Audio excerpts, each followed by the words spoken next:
Hello and welcome back to another episode on the Goodwood Audio YouTube channel. My name is Grant and today we are going to learn a new language. More specifically, we are going to talk about a language that has been around since the 80s, and I'm going to show you how you can apply it to your pedal board and why it is going to make your life a whole lot easier.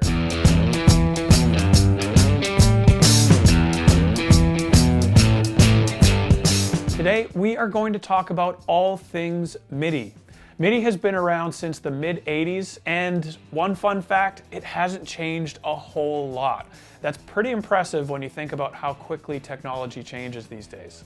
So it's been around since the mid-80s, it's a communications protocol, and it only supplies information. MIDI in and of itself is not a musical instrument. It controls musical instruments. It can be used for lighting, computer programs, you can use it for guitar pedals and a whole bunch of other different things. Today we are going to focus on pedal boards for obvious reasons. So MIDI is a great tool, and I know at the outset of this video, if you've never used MIDI before, it can feel a little bit daunting. However, anybody can use MIDI and learn how to control their pedal board with it. So we are going to get into some of the basics, and the first thing we need to do is talk about messages. There are two different types of messages, system and channel. Let's start with system.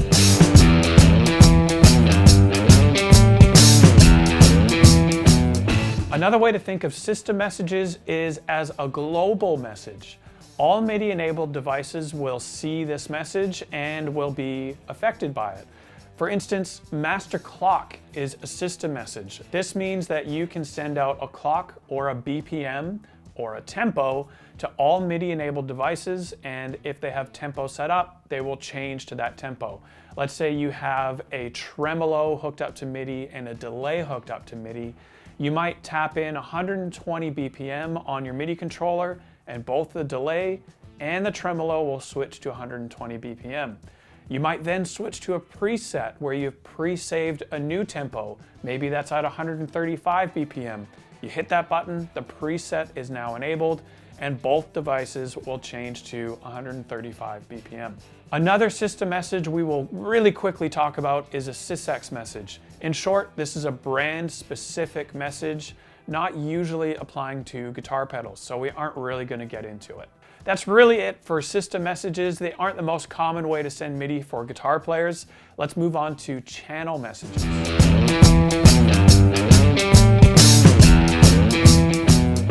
Unlike system messages, channel messages are device specific. This means that in a string of MIDI pedals, you can control one parameter of one pedal at a time. You can also control multiple parameters and multiple pedals, but we do this on channel messages, as the name suggests, through MIDI channels. Each device is set to a specific channel. So maybe the first pedal you're controlling by MIDI is set to channel 1, the second to channel 2, and so on. You can send a specific command to only pedal 1. You can send that same command to pedal 1 and pedal 3. You kind of get the idea. It's totally up to you. The main channel messages we are going to talk about today is a CC message and a PC message. Let's first talk about CCs, or continuous control.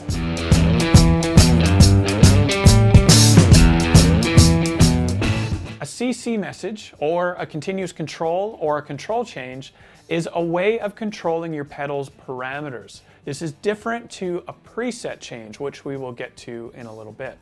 A control change is essentially a way of moving the knobs on your pedals and other parameters without actually touching the pedal. You can preset these to specific values and specific settings with a control change, save your settings, and then you can recall it at any time.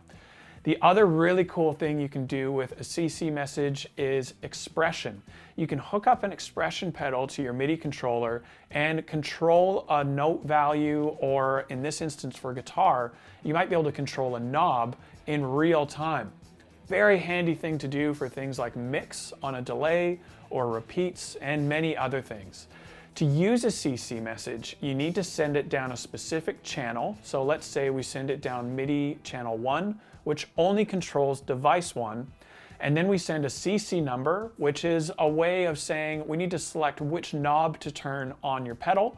And lastly, a value, how much you're going to turn that knob and where you're going to stop turning it.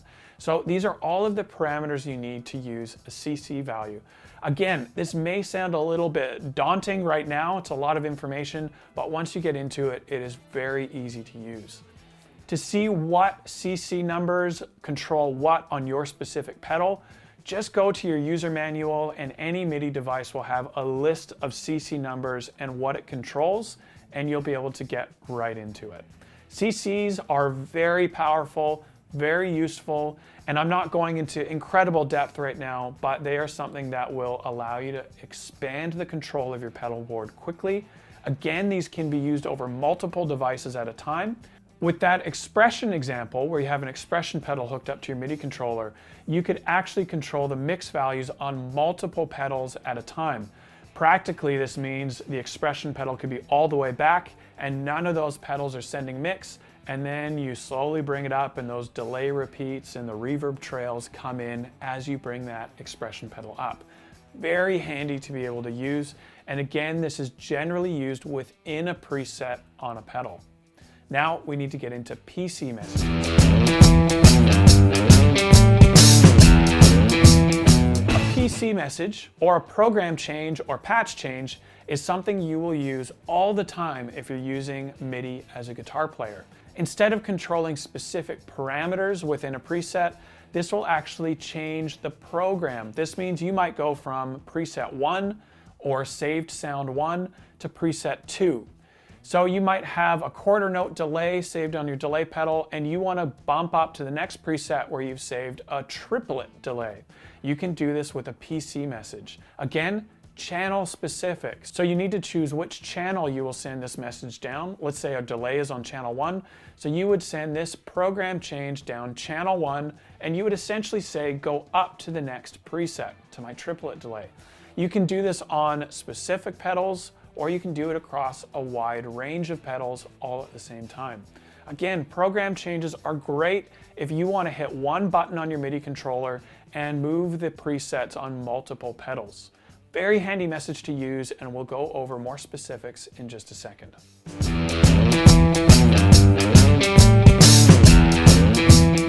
All right, as you can see, I'm in an editor here, and this is from RJM. They make MIDI devices, MIDI controllers, all that type of stuff, and they do an incredible job of making it very user-friendly. So here I'm in the Devices tab. I'm under the timeline, which I selected up here. So there's a whole list of manufacturers you can choose from. If the list isn't in there or your manufacturer isn't in there, you can do a custom one. Again, very easy to do. Pick the timeline. And then the important thing, MIDI channel number 1. That is the main thing you want to get right on this page, is the MIDI channel. And then I'm not going to get into too much else here. Then I set up the Big Sky in the same way up top. You can notice I do not have the same MIDI channel. I set it to the next one, which is MIDI channel 2, which is also set on the Big Sky as MIDI channel 2 and on the timeline as MIDI channel 1. So they are set to the same value. Very important to get that right. Next, let's go to a PC message. So you can see here, RJM has made this quite easy by referencing the pedal. Other companies might do a MIDI channel again, but this is another way of saying MIDI channel 1, Big Sky MIDI channel 2. And let's say for presets, I'll go up to preset number 1. I want to recall the very first preset on the timeline in the Big Sky. This is basically slot number 1 in the timeline in Big Sky. And for that, I'll hit a button and it'll bring up preset number 1. Then preset number 2, I actually want to recall the second preset in each pedal that you've already saved, or the second sound you've already saved. You can do that by setting it on preset 2, and now both the timeline and Big Sky will jump up to preset number 2 when you go to that action in your MIDI controller. Very easy to use, and I'm not going to go into everything again, but that's basically all you're doing is recall the next preset. We can then go over to, in this editor, the buttons, and we can control CC messages. So right now, there's a CC toggle, which is basically a CC message set up for the Big Sky or channel 2, And again, RJM has made this quite easy by giving manufacturer-specific CC lists.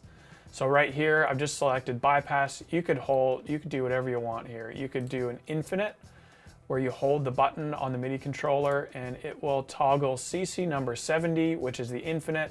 And when it's held, it'll be 127, which means that reverb is just gonna keep on repeating.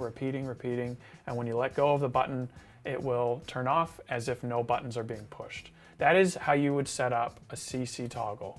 And in this instance, that is set up on button number 1. Very easy to use. Again, I can't go into everything, but that is what it practically looks like to set that up on your MIDI controller. And now we'll talk about what you can actually do with MIDI.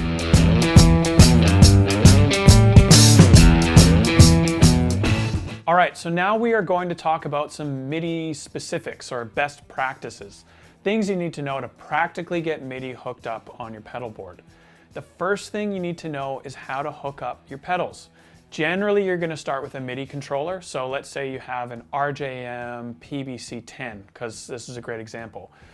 You would start from the MIDI out jack on the PBC10, go to the MIDI in jack of your first pedal, MIDI out of that pedal, to MIDI in of the next, so on and so forth. There are times when you are going to potentially exceed 4 to 5 MIDI devices. You do not really want to do this, as you can start getting into glitches with MIDI. It might not behave the way that you've programmed. So then what you need to do is run something like a Quadra Thru. A Quadra Thru essentially splits your MIDI signal so you can run them in parallel, reducing the amount of MIDI devices in a single chain. There are also a lot of guitar pedals out there that receive MIDI on something that is not a standard MIDI jack or a 5-pin DIN. This is essentially, again, another piece of gear you might need to purchase to hook up MIDI correctly to these pedals. Check out the Disaster Area website. I'll put a link below. And they have a whole range of devices that will help you connect MIDI to the appropriate pedals for your pedal board. Basically, you just need to make sure MIDI is hooked up correctly. Try and stay under the 4 to 5 limit on how many devices are strung together in a chain, and you should be fine. Again, I'll give you some examples and you can figure out how to do this on your pedal board. Ask questions in the comments below if you're feeling a little bit stuck in this area.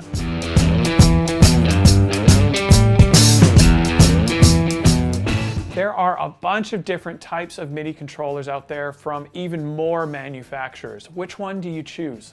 Essentially, you really need to think, what do I want to get out of MIDI control? If you simply want to bank up presets across multiple devices, you can go with something quite simple. Check out a DMC3 XL from Disaster Area.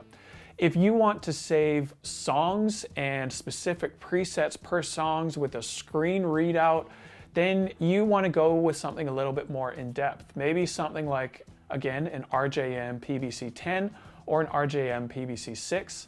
And that includes loops as well that you can hook your pedals in, true bypass loops for another term. If you want to stay quite in depth but don't need all the looping, then look at an RJM LT or a Morningstar MC series, an MC6, an MC8. They have a bunch of different options with a great editor that you can do on your computer as well. One thing that is great with having an editor that can be done on your computer is you don't need to be anywhere near your devices to make changes. Something we do often here at Goodwood is we will make changes on our end to a customer file, email it to them, and they upload it onto their device. Very handy thing to do if you're wanting to get some help with your MIDI program or just get it updated from someone that might have a bit more experience. So again, find the MIDI controller that best suits your needs. Now we need to talk about what is doable with a MIDI controller and why it might be helpful for you.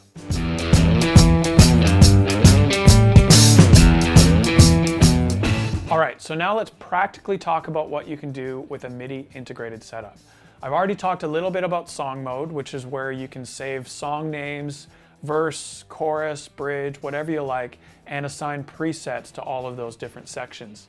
You can also assign CC values per section, per song. So maybe you have an expression pedal hooked up to your MIDI controller, and on the verse of song 1, the expression pedal controls the decay of the reverb.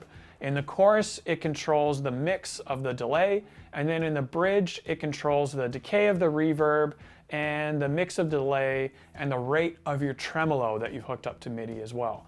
All of this can be done with Midi and in this instance in song mode. You can also do things like put in safeties. Maybe your drummer's metronome dies halfway through a song and he starts drifting off of the tempo that you've set in your Midi controller. You can program a tap tempo override that overrides the clock on your preset that you've set up for that song. There's a ton you can do here. One of my favorite things, which I did not see coming when I first started using Midi, was I actually got more out of my pedals. Since I could now save a specific preset per song, I could dial in that preset for that one section of that one song, save it on my Midi controller, and then I could do the same thing for following sections, rather than trying to remember where did I have that sound saved in my delay pedal and having to access it on the delay itself. So it's a great option for people that want to get specific sounds for songs. Maybe you want to tour a full album where you've spent a ton of time in the studio. Midi is a great way to get all of those sounds on the road. The biggest thing people ask us for is one-touch changes. I don't want to focus on the tap dance in my pedal board, I want to be able to play my guitar. And with Midi, you can essentially hit one button and any number of changes can happen across your pedal board. All this to say, Midi is a powerful language to use. If you have any questions or comments, put them below and I'll make sure I get back to you quickly. And we can talk about different Midi devices, what would best suit your rig, and where the best place is to get them. I hope this has been helpful. We'll see you next week.